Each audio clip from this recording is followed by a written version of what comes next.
सिद्धेभ्यः। जय श्री महावीराय नमः।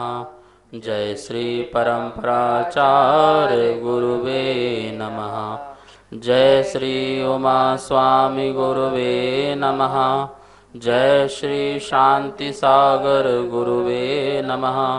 जय श्री विद्यानंद गुरुवे नमः।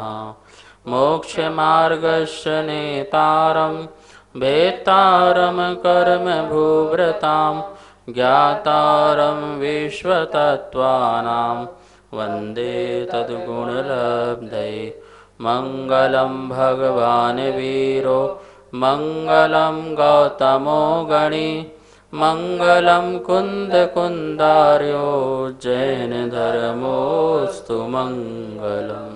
हम सभी लोग तत्वाश्रुत में 7वां अध्याय देख रहे थे, आश्रव अधिकार, जिसमें शुभ आश्रव के कारण पढ़ रहे थे। कल अपन ने देखा था सूत्र नंबर 19वां, जिसमें अगारी और अनगारी ये दो शब्द आए थे। अगार सहित जो होता है वो अगारी और जो अगार रहित होता है वो अनगारी।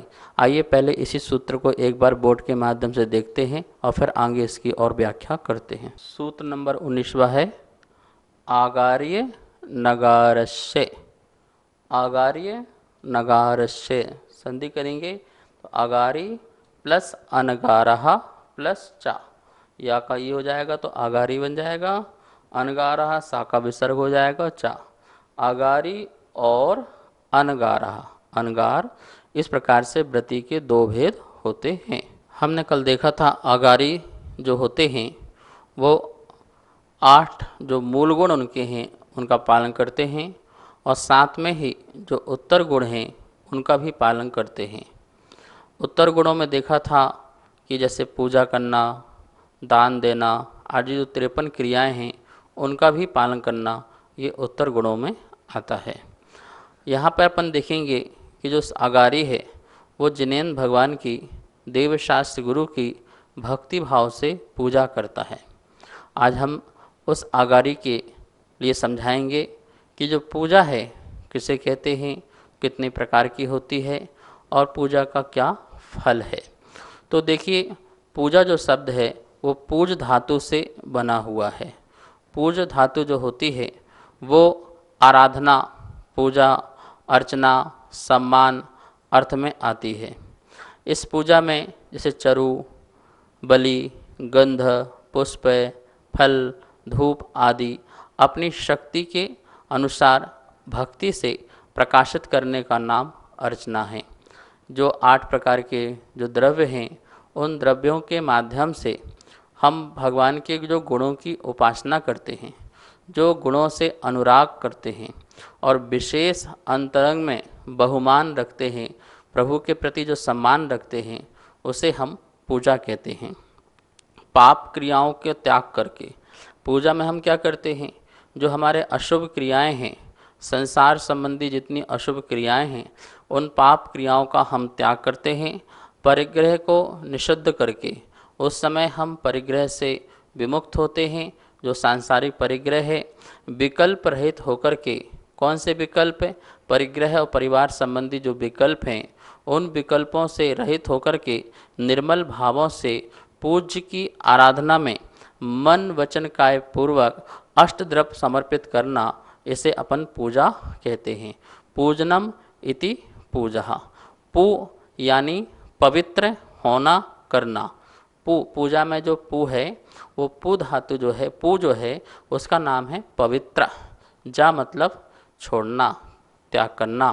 तो इस प्रकार से पवित्र भावों से अष्टद्रव्य आदि को अर्पण करके प्रभु की आराधना करना, इसका नाम पूजा है। पूज्य के माध्यम से अपने विकारी भावों को, परिणामों को निर्मल करना, परिमार्जित करना।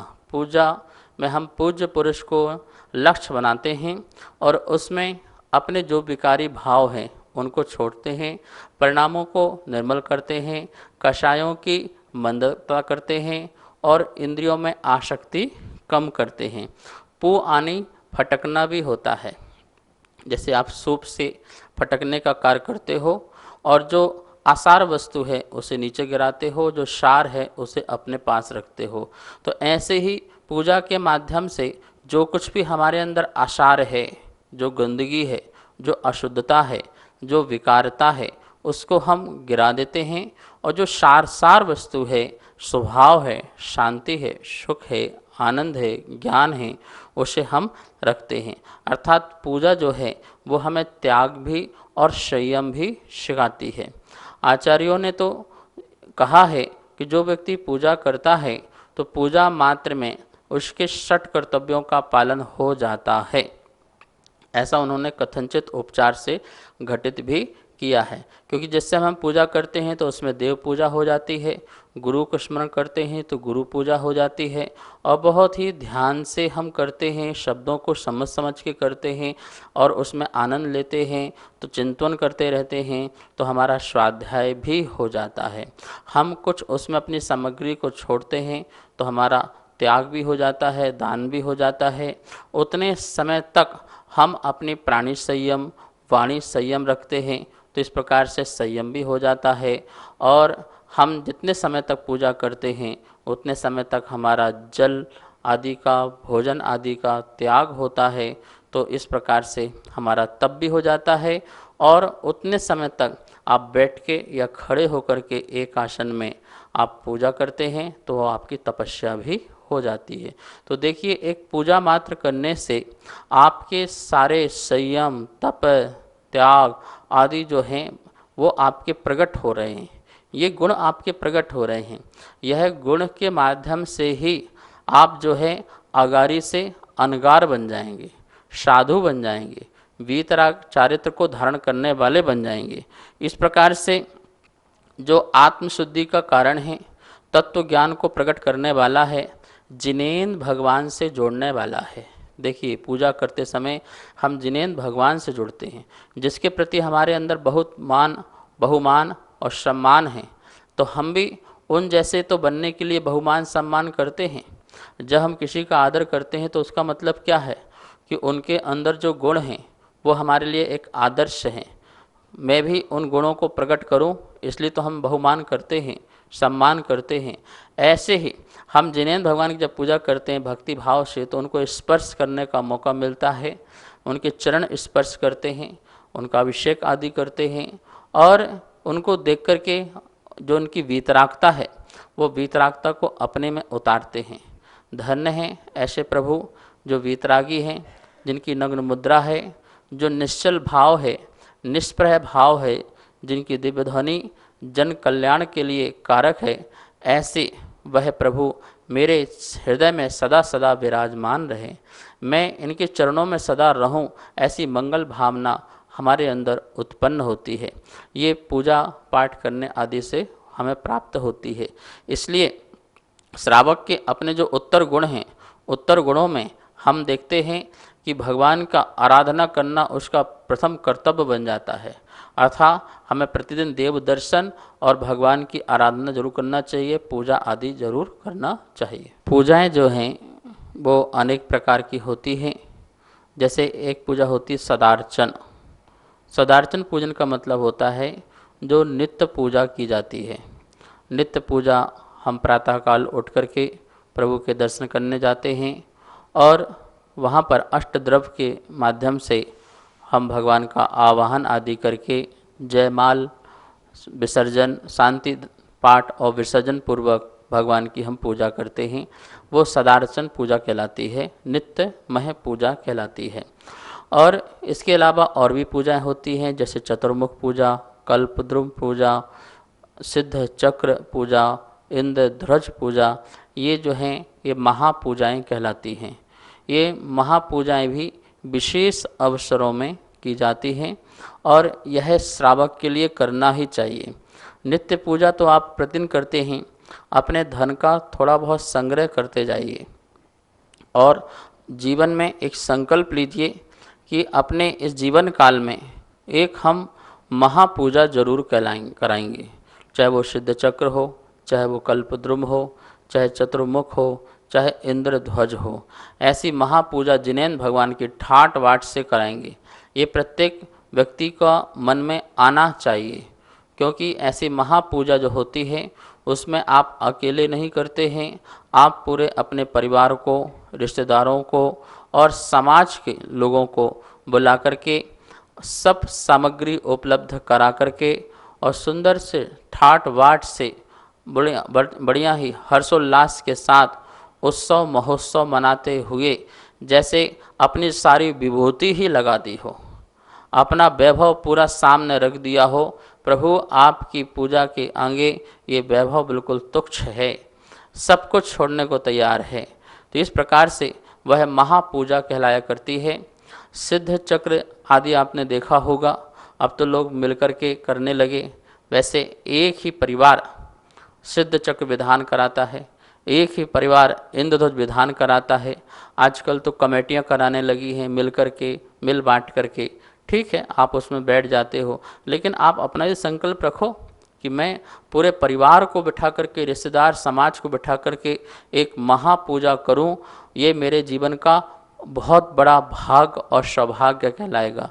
ये जितने भी आगारी हैं, व्रती हैं, उनके लिए विशेष मैं कहना चाहूँगा, क्योंकि आप न्याय नीति पूर्वक धन का उपार्जन करके उसे संग्रह करके रखिए और एक दिन जिनेंद्र भगवान की ठाट बाट से पूजा कराएं। यह एक अवसर महान हमको प्राप्त होता है।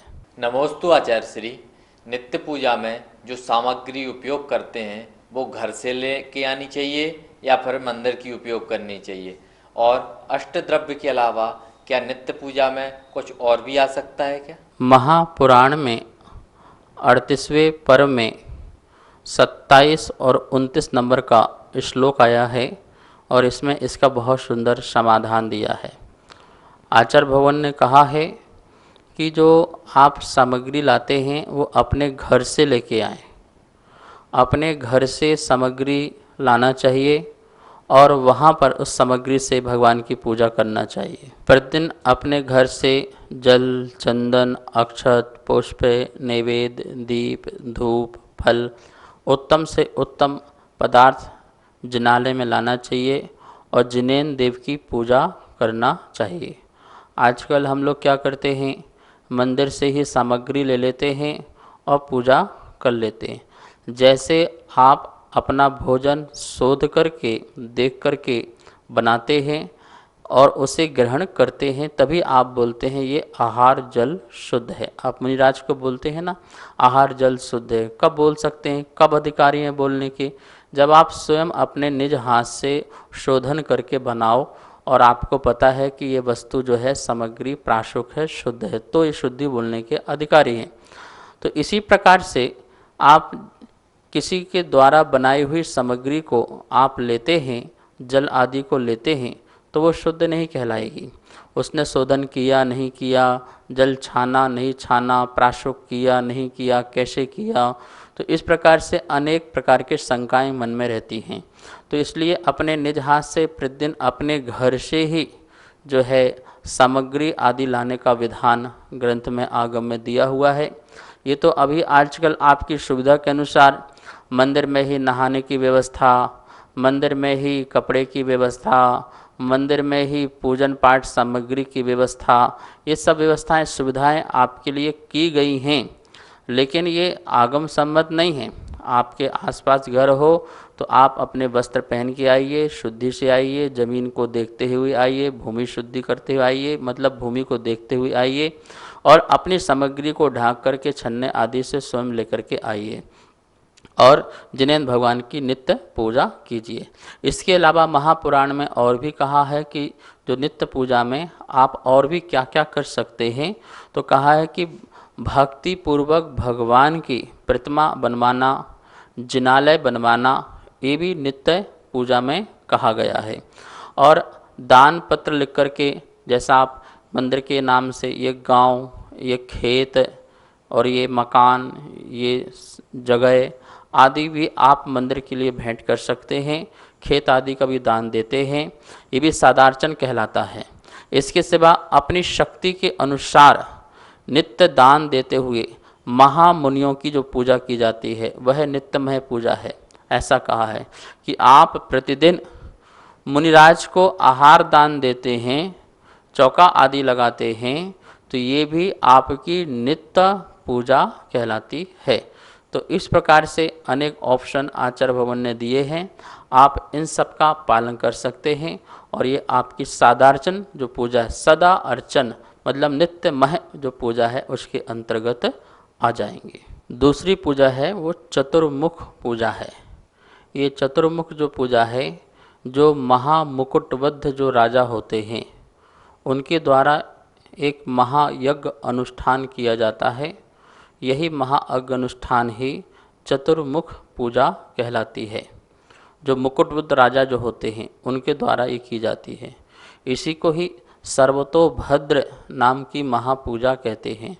सर्वतोभद्र आपने देखा होगा, जैसे मानस्तंभ होता है वैसे ही सर्वतोभद्र होता है, पर दोनों में अंतर होता है। सर्वतोभद्र में आपने देखा होगा कि 4 जो इंद्र हैं वो भगवान को लेकर के खड़े हुए हैं। आपके यहाँ कहीं मानस्तंभ हो तो आप देखना कि मानस्तंभ में इंद्र लेकर के खड़ा नहीं होता है, लेकिन जो सर्वतोभद्र जो होता है उसके लिए चारों प्रकार से इंद्र भगवान की वेदी को उठाए हुए हैं और उसमें भगवान विराजमान हैं, तो ये कहलाता है सर्वतोभद्र। मानस्तंभ वही बनता है जहाँ पर नाप तोल करके जगह हो तो वहाँ मानस्तंभ बनता है। जो शिखर होता है, शिखर के सामने एक और शिखर होता है, उसके सामने एक शिखर और होता है। इस प्रकार से 3 शिखर होते हैं और तीनों शिखरों के अग्र भाग को लाइन खींचते जाइए और जहाँ ज़मीन में आकर के वह टच हो जाए वहाँ पर मानस्तंभ बनता है, मतलब मंदिर से थोड़ा सा दूर, ठीक है ना। लेकिन यदि इस प्रकार से जगह नहीं होती है तो हम कहीं मंदिर के बिल्कुल जस्ट सटा करके पास में भी एक मानस्तंभ बना देते हैं, पर वो मानस्तंभ नहीं, वो सर्वतोभद्र कहलाता है। तो इस प्रकार से सर्वतोभद्र की जो पूजा है, जो चतुर्मुख भगवान को विराजमान की, इसका नाम चतुर्मुख की जो मानस्तंभ या सर्वतोभद्र में चारों तरफ आप देखिए भगवान विराजमान होते हैं। तो उस प्रकार से चारों तरफ भगवान को विराजमान करके और जो मुकुटबद्ध राजा हैं वो महापूजा करते हैं और महाअनुष्ठान करते हैं और महायज्ञ करते हैं, तो ये चतुर्मुख पूजा कहलाती है। तीसरी पूजा है कल्पद्रुम पूजा। इसका नाम ही है कल्प द्रुम। द्रुम मतलब होता है वृक्ष, कल्प वृक्ष। कल्प वृक्ष जो समोषण होता है तो भगवान कल्प वृक्ष के नीचे विराजमान और जहाँ पर चक्रवर्ती पूजा करता है, तो समोषण की रचना बना करके जो चक्रवर्ती महापूजा करता है वो कल्पद्रुम या कल्प वृक्ष पूजा कहलाती है। यह चक्रवर्ती इस महापूजा में किमिच्छक दान देता है। इसका मतलब होता है जिसकी जो इच्छा हो जगत में उनकी समस्त इच्छाओं को पूर्ण करता है, वो यह कल्पद्रुम पूजा कहलाती है। जैसे कल्प वृक्ष है तो कल्प वृक्ष के सामने जो कोई भी जो चिंतित करता है या सोचता है, मन में जो भी विचार आते हैं और वो पूर्ण हो जाते हैं। यदि कल्प वृक्ष सामने आप मांगिए तो वो मकान मांगो तो मकान, वस्त्र मांगो तो वस्त्र, तो जो कुछ भी हम इच्छा करते हैं वो पूर्ण हो जाती है। ऐसे ही चक्रवर्ती के द्वारा एक ऐसी पूजा की जाती है कि वह पूजा के उपरांत जितने भी संसार में जीव हों, यदि उनके पास जाते हैं और अपनी इच्छाओं को रखते हैं तो वो समस्त इच्छाओं की पूर्ति उनके यथायोग रूप से करते हैं। इसलिए इसका नाम जो है कल्पद्रुम पूजा है। इसको जो है कल्प वृक्ष पूजा भी कह सकते हैं, समोषण पूजा भी कह सकते हैं। चौथी जो पूजा है वो अष्टानिका पूजा है। अष्टानिक 8 दिन तक की जाने वाली पूजा, उसे अष्टानिक पूजा कहते हैं। यह अष्टानिक पूजा जो है देवों के द्वारा वैसे होती है। चारों प्रकार के जो देव होते हैं वो नंदीश्वर द्वीप में जाकर के, जो 8वां नंबर का द्वीप है, जम्बू द्वीप पहला है, दूसरा धातकी खंड है, तीसरा पुष्कर द्वीप है, ऐसे करते करते 8वां नंबर का जो द्वीप है वह नंदीश्वर द्वीप है और उसके चारों दिशाओं में 52 जो हैं चैत्यालय हैं और उनकी वह जो देव हैं वो पूजा करते हैं। वर्ष में 3 बार, आषाढ़, कार्तिक और फाल्गुन, ये 3 बार जो है महास्तोत्रों के साथ महापूजा करते हैं। त्रिलोक प्रणति में आचार्य यति वृषभ स्वामी ने इसका बहुत सुंदर तरीके से वर्णन किया है। वहाँ उन्होंने बताया है अष्टमी से लेकर के पूर्णिमा तक पूर्वाण, अपराह्न, पूर्वरात्रि और अपर पश्चिम रात्रि में दो दो पहर जो है जो देवगण हैं वो पूजा करते हैं और बहुत ही भक्ति भाव से यह आनंद लेते हैं। यति वृषभ आचार्य ने तो बहुत सुंदर व्याख्यान किया है और आपको पढ़ना चाहिए। वैंतर जाति के देव क्या लेकर के वहाँ पहुँच रहे हैं, भवनवासी के देव, वैमानिक देव जो विभूति के साथ आते हैं, लेकिन सामग्री जो उनकी होती है वो नैसर्गिक होती है, स्वाभाविक होती है, नेचुरल होती है। वो कोई दिव्य सामग्री मतलब लाते कल्प वृक्षों से ही हैं। मंदार, सुंदर, नमेरु, सुपारी जात आदि के जो पुष्प हैं उन पुष्पों को लेके आते हैं। और फलों में वहाँ पे त्रिलोक प्रणति में कहा है जैसे अनार है, केला है, यहाँ तक कि कटहल तक आदि के नाम भी उसमें दिए हुए हैं।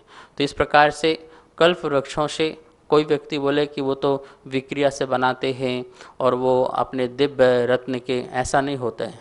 वो रत्नों आदि के फल फूल नहीं चढ़ाते हैं, चांदी सोने के नहीं चढ़ाते हैं।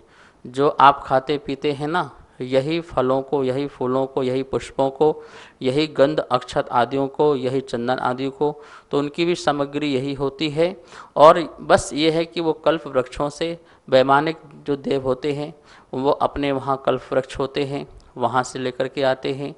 तो इस प्रकार से मंदर, सुंदर, नमेरु, सुपारी जात अनेक प्रकार के पुष्पों को आदि लेके आते हैं। आप पढ़िए, आप त्रिलोक प्रणति ग्रंथ में पढ़िए, वहाँ पर नंदीश्वर द्वीप के बारे में और देव लोग कैसे जाते हैं, क्या क्या बजाते हुए, गाते हुए, स्तोत्र करते हुए 8 दिन तक दिन रात वो है चारों दिशाओं में, आगे इस दिशा में जाते हैं, फिर यहाँ के देव वहाँ पहुँच जाते हैं, वहाँ के देव वहाँ पहुँच जाते हैं। इस प्रकार से जो चारों दिशाओं में जो अकृत्रिम चित्तालय है उनकी वंदना भक्ति करते हुए भक्ति भय में रहते हैं। ऐसा वह नंदीश्वर द्वीप की पूजा, जिनेंद्र भगवान की पूजाएं वो महा दिव्य सामग्रियों से और जो अपनी पूजा पाठ की पद्धति है उसे करते हैं। नमोस्तु आचार्य श्री। नंदीश्वर द्वीप में 8 पहर पूजा होती है, तो क्या वहाँ पर रात को भी पूजा होती है?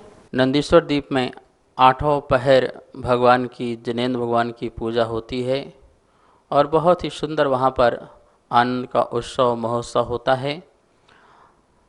नंदीश्वर द्वीप में रात और दिन का भेद नहीं होता है। आपको पता है सूर्य, चांद, तारे आदि इस 2.5 द्वीप में ही भ्रमण करते हैं। 2.5 द्वीप के बाहर जो भी सूर्य, चंद्र, तारे आदि हैं वो एक स्थान पर अवस्थित होते हैं। तो इसलिए नंदीश्वर द्वीप में दिन रात का कोई भेद नहीं है। दिन रात का कोई भेद ना होने के कारण वहाँ पर 8 पहर जो है भगवान की पूजा करते हैं। अंदर आकृतिम चित्तालयों में रत्नों का दिव्य प्रकाश होता है, जिसके माध्यम से वहाँ पर कोई दिन रात का भेद नहीं होता है। जैसे समोशरण है, अब समोशरण में कभी भी पहुँच जाएं तो वहाँ पर आप पूजा कर सकते हैं, भगवान की स्तुति कर सकते हैं, आराधना कर सकते हैं। जैसे समोशरण में दिव्य रत्नों का प्रकाश होने के कारण वहाँ दिन रात का भेद नहीं होता है, इसी प्रकार से नंदीश्वर द्वीप में भी यह सूर्य, चांद, तारे आदि का वहाँ पर भ्रमण न होने के कारण दिन रात का भेद नहीं है और चैत्यालयों में दिव्य रत्नों का प्रकाश है, इसलिए वहाँ पर दिन रात का कोई भेद न होने के कारण 8 पहर पूजा होती है। वह हम यह नहीं कह सकते हैं कि वहाँ पर रात को पूजा हो रही है। इंद्रध्वज पूजा, इंद्रों के द्वारा की जाने वाली पूजा वो इंद्रध्वज पूजा कहलाती है। इंद्रध्वज पूजा में जो अकृत्रिम चित्तालयों में और पंच कल्याणक में जो देवगण पूजा करते हैं वो जो पूजा कहलाती है वो इंद्रध्वज पूजा कहलाती है। आप देखिए 5 कल्याणक में देवों का ही कार्य होता है। देव आकर के गर्भ कल्याणक, जन्म कल्याणक, तप कल्याणक, ज्ञान कल्याणक और मोक्ष कल्याणक। इन पांचों कल्याणक में आकर के जिनेंद्र भगवान की वह सम्मान करते हैं, उनकी पूजा करते हैं। तो इस प्रकार से वह जो पूजा है वह इंद्र, क्योंकि इंद्रों का कार्य उसमें होता है, सौधर्म इंद्र, ईशान इंद्र, शानत कुमार इंद्र, इस प्रकार से याद रखना। जो अन्न पूजाएं हैं जैसे अष्टानिका पूजा है, तो अष्टानिका पूजा में सौधर्म इंद्र आदि बनाना कोई ज़रूरी नहीं है, इसमें सौधर्म इंद्र बनाएं, सानत कुमार, इंद्र कुमार आदि बनाएं। लेकिन जैसे इंद्रध्वज पूजा है तो उसमें नियम से जो है इंद्र आदि, सौधर्म इंद्र आदि की कल्पना करके हम यहाँ पर पूजा कर सकते हैं। इस प्रकार से यहाँ पर अपन ने आज अभी पूजा के बारे में समझा। कल इसके विषय में और जानेंगे। आज यहीं स्वाध्याय संपन्न करते हैं। आइए जनवाणी स्तुति करते हैं। जावाणी के ज्ञान से सूझे लोकालो, सो वाणी मस्तक धरो सदा देत हो धो। हे जनवाणी भारती तो हे जपो दिन रेन, जो तेरी शरणा धरे सो पावे सुख चैन। सभी को बहुत बहुत मंगल आशीर्वाद। सभी को सादर जय जिनेन। चौथे अध्याय की पुस्तकें छप के आ चुकी है। जो भी स्वाध्याय प्रेमी चौथे अध्याय की पुस्तकें मंगवाना चाहते हैं वो नीचे दिए गए मेरे नंबर पर संपर्क कर सकते हैं। पांचों अध्याय की पुस्तकें छपवाने हेतु जो भी पुण्यार्जक बनना चाहते हैं, वह सहयोग राशि देना चाहते हैं, वो नीचे दिए गए नंबर पर संपर्क करें। जय जिनेन।